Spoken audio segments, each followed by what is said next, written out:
Said, yeah. Guys, my thoughts are that Florida wins. Okay, Florida's better,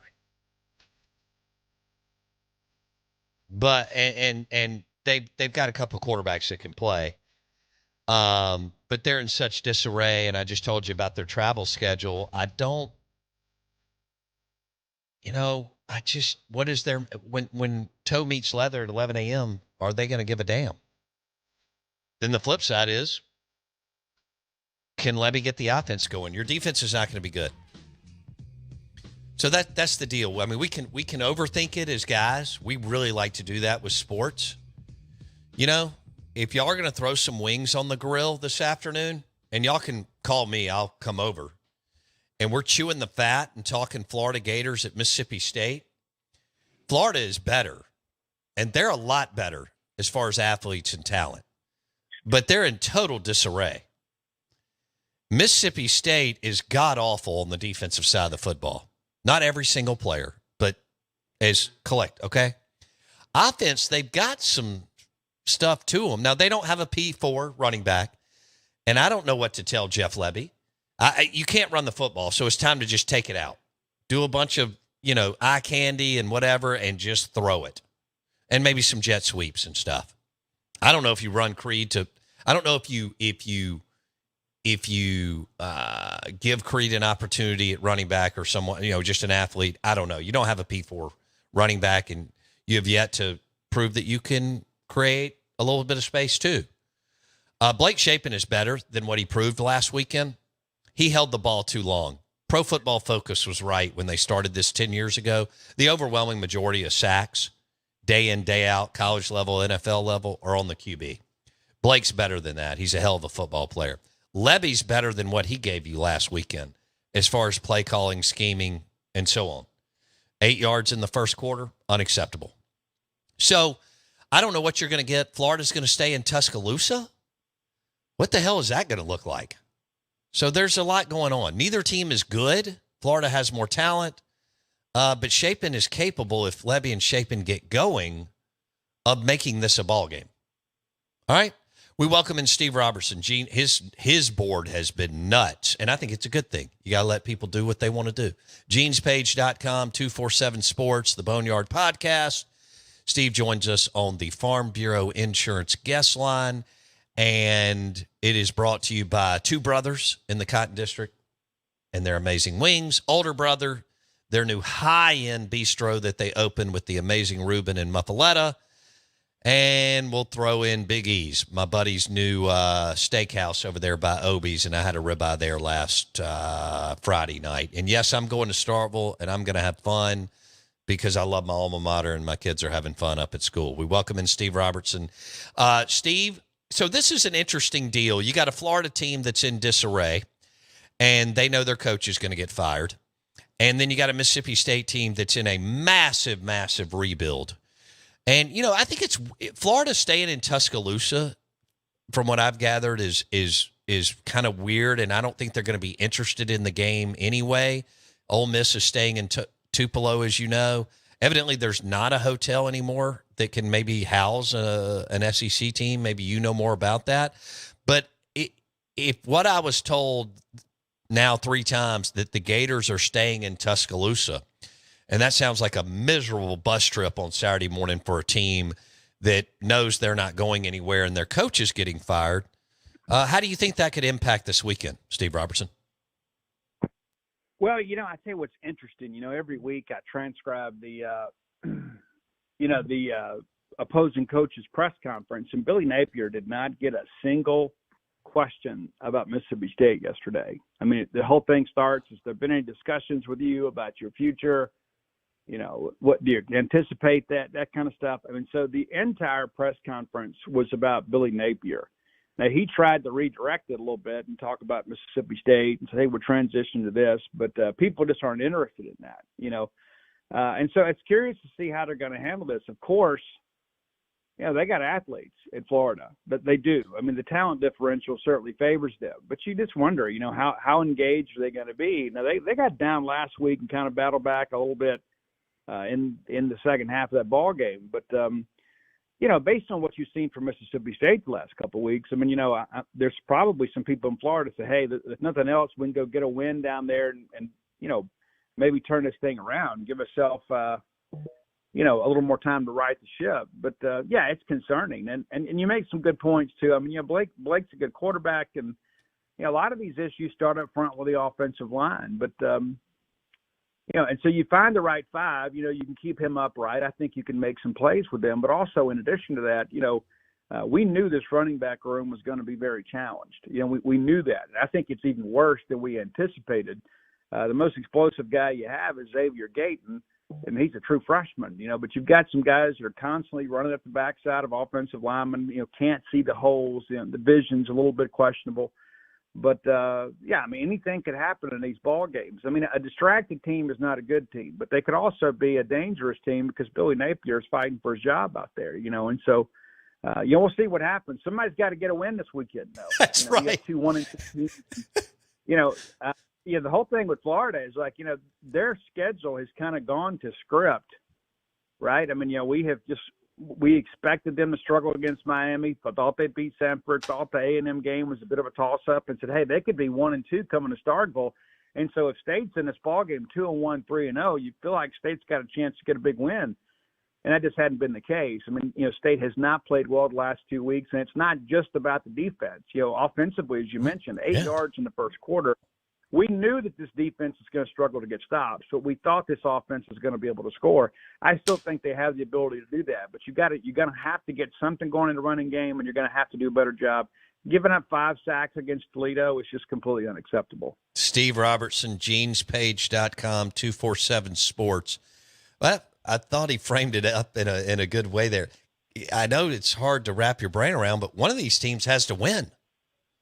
And what do you think about, Lagway is dangerous, Steve. So it will be interesting to see if it's, what the defense gets between, and I don't know if they can stop either one.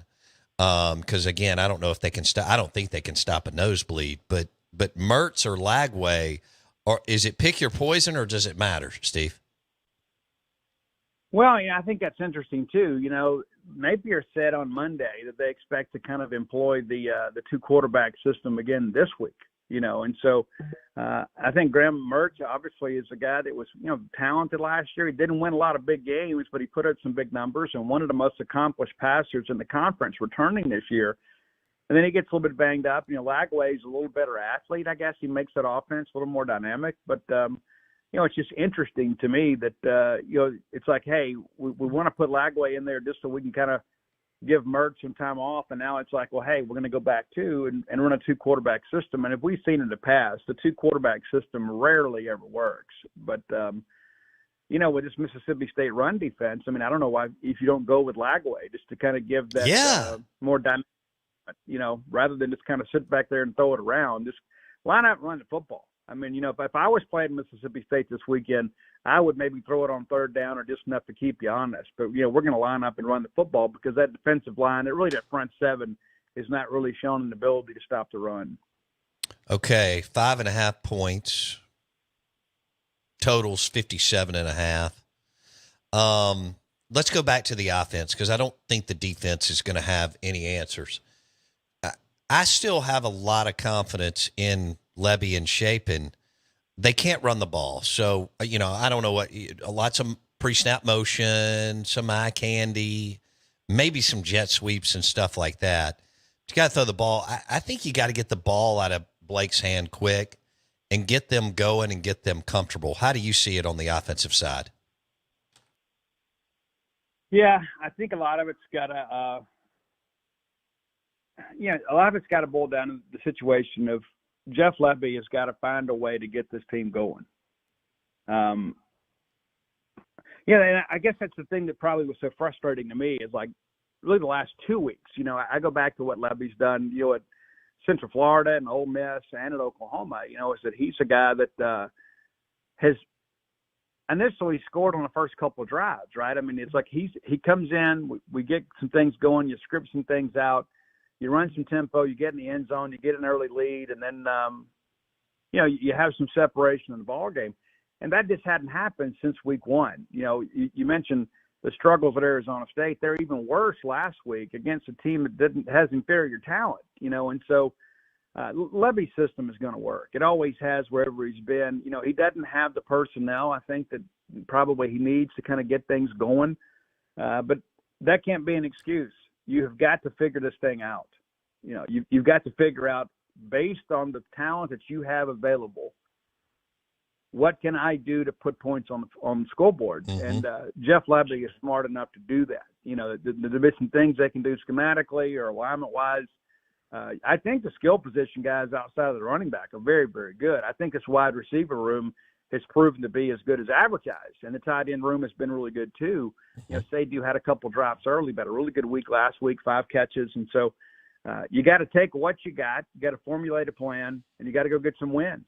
And it's been a challenging start to the season, and let's be fair about that. We knew beginning of the year this team was going to, 6-6 was probably the ceiling, and you were hoping to get that Arizona State game, and you certainly expected to get Toledo. So you've lost 2 games you were hoping to win, and 1 you certainly expected to win, and so now here we are. And State's going to have to find a way to upset some people to have a possibility of making something good out of this year. But I think right now you just got to go week to week and just kind of figure this thing out week to week. What are we doing? What do we have to do to put a game plan together to go out there and put some points on the board? And I think Levy will find a way to do that. But this is a roster that needs an influx of talent. I think everybody can see that what it is. It's bad. Hail State insider Steve Robertson on the Farm Bureau Insurance guest line, which is not even close to all of Levy's fault. You're listening to ESPN 105.9 The Zone. It's an 11 a.m. game. So I do have that right, though, Steve, because I feel like I'm getting told the right information. Florida's staying in Tuscaloosa. That's what I'm told. Is that what you've been told? Yeah, I never know from one week to the next. I know some people have stayed in Philadelphia at the casino. And they have. Arizona did. Well, a lot of times. Yeah, and it's crazy you think about that aspect of it. It's like, I don't know what anybody does or what they think about, but man, that's a long bus ride. I mean, it is. Tuscaloosa to, and so I don't know. I don't know how much of a factor that plays in the ball game, but the bottom line is, it doesn't matter if Florida plays with 10. Mississippi State's got to find a way to win this football game. Yeah. Okay. I watched the press conference that you posted yesterday. Was there anything? I mean, look, this is a major work in progress. He's trying to learn how to become a head coach. He's already facing all kinds of adversity. I said this on the show yesterday, Steve.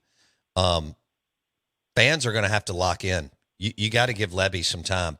They don't, in the Southeastern Conference, we don't like the word patience, but that's what it's going to take. Was there anything that really jumped out at you in the Levy press conference yesterday? I thought he actually handled it pretty well. I mean, it's there's no matter what you say, you can't win with some people, right? But no.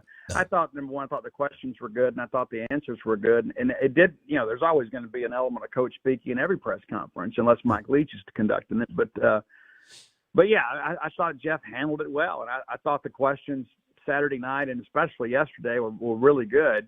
I thought he gave some insightful answers, but the bottom line is this, and I've said this a million times. I mean, I've said in so many of these press conferences over the years, what is said in a press conference doesn't win you a single ball game or lose you a single ball game. No.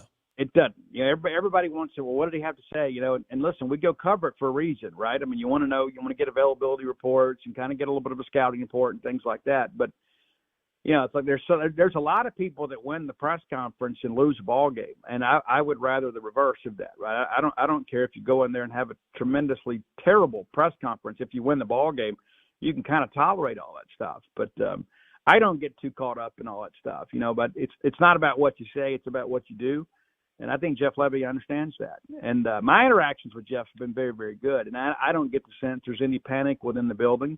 It's year one. It's week 4 of year one. And like you see some of these, keyboard cowboys out here on social media, and, they're ready to bulldoze the stadium. We're ready to fire Levy, Selman, Keenum, everybody involved, anybody that's ever gave it down to Mississippi State is going to be drawn and quartered. You know, I mean, it's like that type of alarmist type stuff is not helpful to anybody. No. You know, we're all prisoners of the moment at times, but at the end of the day, I think with Jeff, what you got to do is just give the guy a chance to lay a foundation and kind of build some things together, and just, you know, come support the Bulldogs, you know. And bottom line, they got to score early, right? They got to move the ball and get in the red zone and get something going within the first couple of possessions. Yeah, absolutely. And you got to get the crowd engaged, right? Because right now people are just kind of waiting for something bad to happen, you know. Right. And you kind of felt that Saturday. You know, it's like you look up and it's like, man, we can't stop these guys. You know, you get it out in Tempe. You know, they scored their first five possessions. You know, and I guess that's the thing too. The biggest takeaway is, you know, back-to-back weeks, it's like State hadn't been ready to play. You can't get out of the gate, you know. And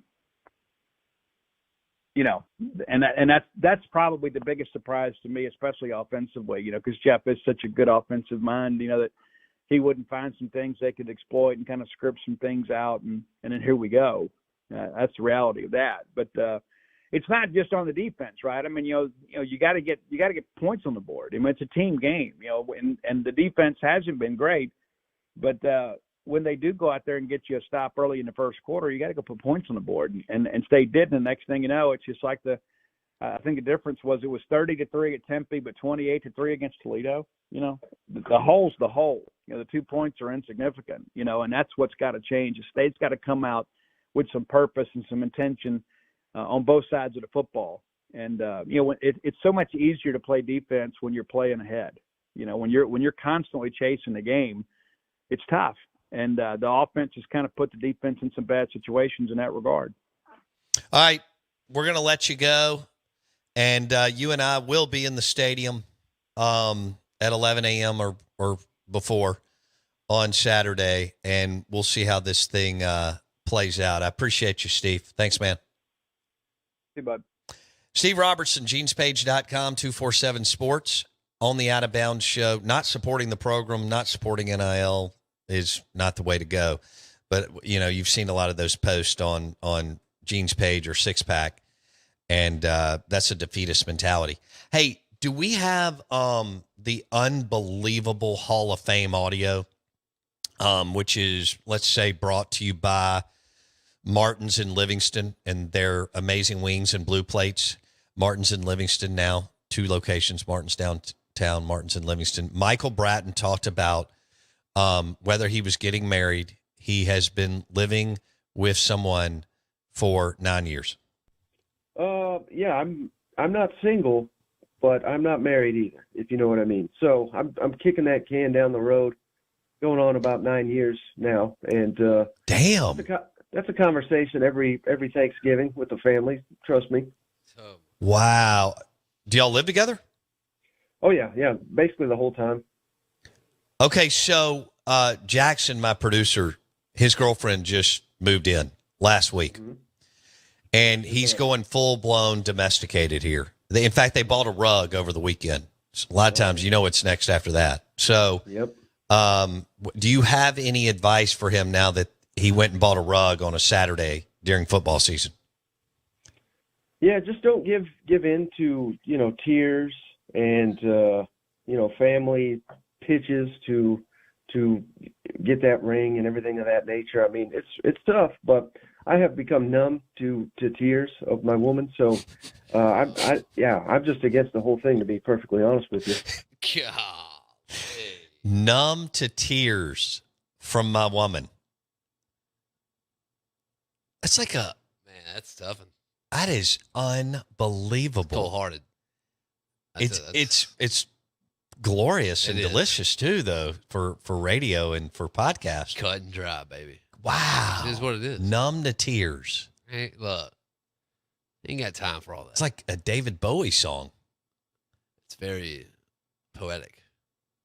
Very poetic. Could yeah. be. Well, David Bowie is a poet. That's a fact. I'm not kidding. No. As brilliant as he is. Numb to tears. 9 years living with a female. No ring. No engagement. Yeah, right. There's no way. That's incredible. What do our listeners think of that? What's your reaction to that? Text line